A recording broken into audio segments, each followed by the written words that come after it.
네, 100세 시대가 현실화되면서 편안한 노후 생활을 위한 요양 서비스 등 실버 산업에 대한 수요가 크게 늘어나고 있습니다. 이에 보험사들도 본업인 보험 영역을 넘어서서 60대 이상 시니어를 겨냥한 실버 산업 진출에 박차를 가하고 있습니다. 손효정 기자가 현장 취재했습니다.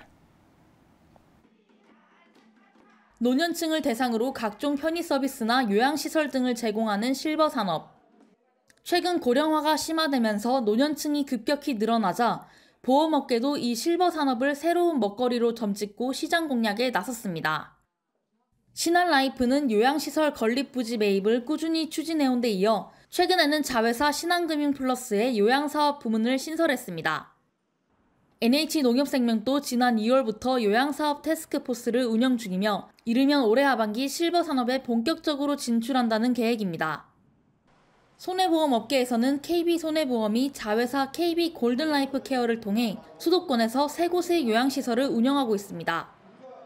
이처럼 보험사들이 실버 산업에 주목하는 것은 국내 보험 시장이 포화 상태인 가운데 실버 산업 시장 규모가 계속 커지고 있기 때문입니다.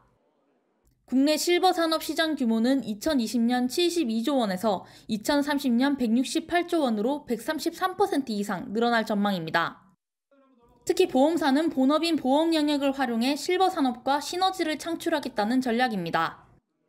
그동안 보험 상품을 통해 노후 보장 역할을 담당해봤던 만큼 실버 산업에서도 경쟁력이 있을 것이라는 판단입니다. 또 요양 서비스 등을 통해 확보한 고객 데이터를 바탕으로 맞춤형 보험 상품을 개발할 수 있다는 이점도 있습니다.